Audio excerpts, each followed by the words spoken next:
Every aspect of our lives has been reshaped by technology, from the way we get around, the way we seek information, and the way we communicate. It's easy to think that if only our technology advances enough, we'll finally be satisfied. The fact is, we remain shackled by our primitive Darwinian brains.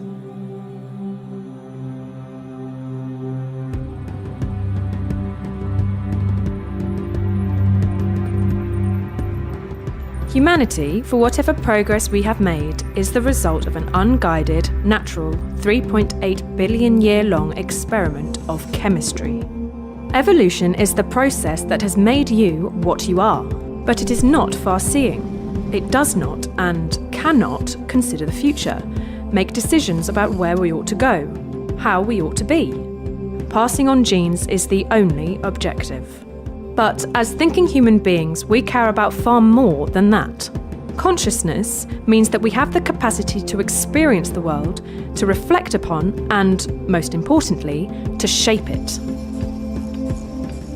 And so, what begins as humanism, our most sympathetic understanding and treatment of human nature, becomes transhumanism, the drive to fundamentally revolutionize what it means to be human by way of technological advancements. Changing human nature might be the most dangerous idea in all of human history, or perhaps the most liberating. Generally speaking, transhumanist thought does two things. First, it considers current trends to see how future technologies will develop and how they might affect us.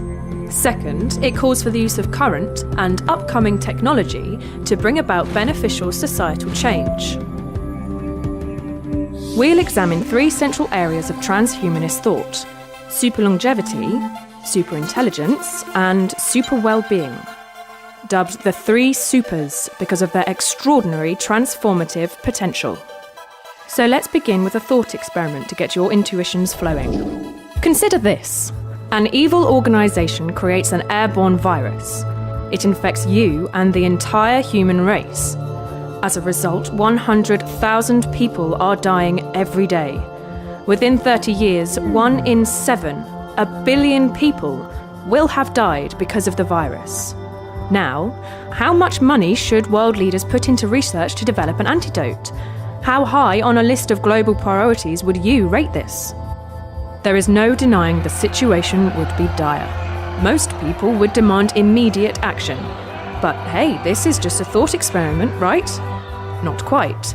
100,000 people really do die every day from diseases caused by aging. But no one treats aging as a global priority. So what explains this double standard? Are we simply resigned to death by aging? Aubrey de Grey, an expert in research on aging, argues that our priorities are fundamentally skewed and that we must start thinking seriously about preventing the huge number of deaths due to aging, the greatest cause of fatal diseases in the Western world. The goal of this strand of transhumanism is superlongevity. Today, we have the minds and the equipment to begin developing technologies to combat aging. Unfortunately, we lack the will and the financial support to do so. Most of us are so accustomed to the idea of growing old that aging seems like just a fact of life.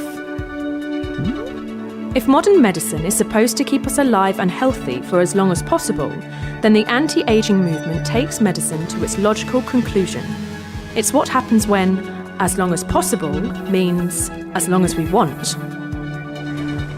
But what would a world without aging look like? How would we manage the huge population growth? And who would own the technologies that make it possible? These are huge questions, but we only have time to raise them. We'll investigate them in depth in future videos. Let's move on to the next area of transhumanist thinking. Every year, computers are getting more powerful. What used to fill up a room now fits in our pockets. More crucially, the time it takes for computer power to double is also getting shorter. At the outset of computing, the doubling process took 18 months, and this interval appears to be getting smaller. Plot this on a graph, and it's not a straight line, but an exponential upward curve. We need only project into the future to see that there is a point at which this line is practically vertical, a moment in human history referred to as the technological singularity. The futurist thinker Ray Kurzweil postulates that as these technologies develop, we will likely edit our bodies in order to integrate with computers more and more. This concept should be familiar. We're already in a symbiotic relationship with technology. You can send your thoughts at incredible speeds to recipients on the other side of the planet, find your precise location using satellites, and access the world's repository of recorded human knowledge with the device you carry with you at all times. And all of this was unthinkable 20 years ago. Out of this predicted computer capability explosion may eventually come artificial intelligence, a simulated consciousness in silicon. Given the rate at which an AI will be able to improve itself, it will quickly become capable of thought with precision, speed, and intelligence presently inconceivable to the human mind. If Kurzweil is right and we end up integrating ourselves with technology, we could be in private contact with this AI whenever we choose. The result of this is that we effectively merge with this AI and its abilities become our own. This would propel the human race into a period of super-intelligence.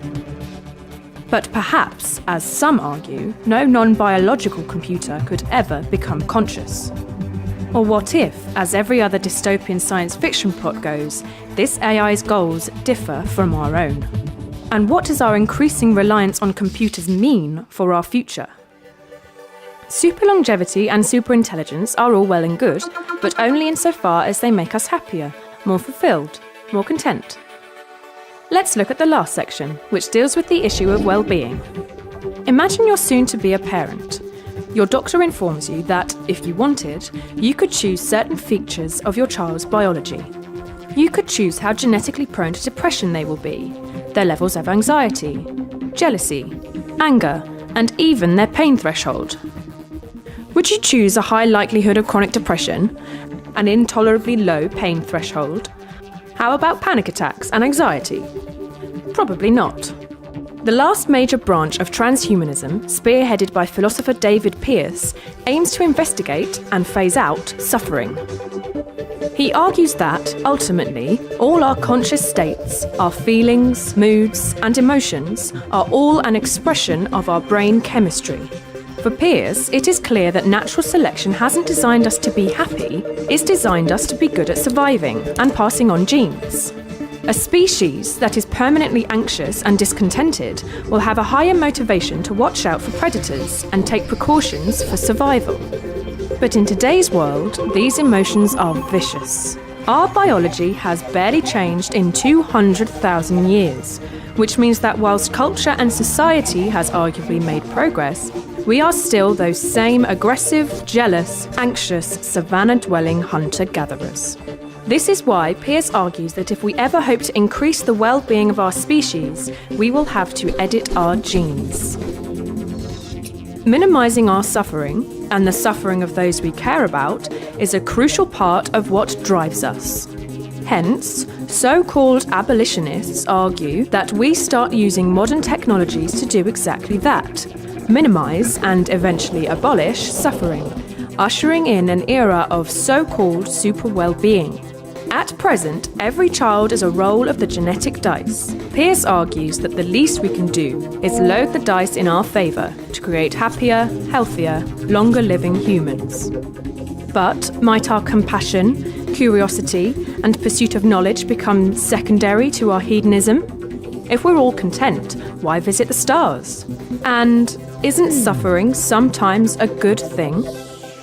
These are the three key areas of transhumanist thought, and we've only begun to scratch the surface.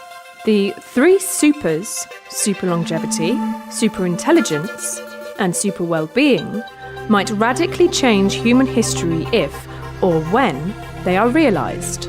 One of the main issues facing transhumanist ideals is that they are seen as far-fetched, or perceived as just science fiction. But this is a big mistake.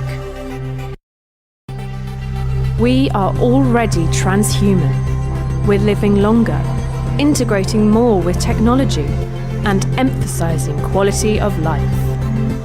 We're in the process of redesigning what it is to be human, only the effects are still so subtle and so slow that it doesn't look like much. But these changes will come faster and faster, and it's only wise to be an active, informed participant in the next stage of human development. Thanks for watching.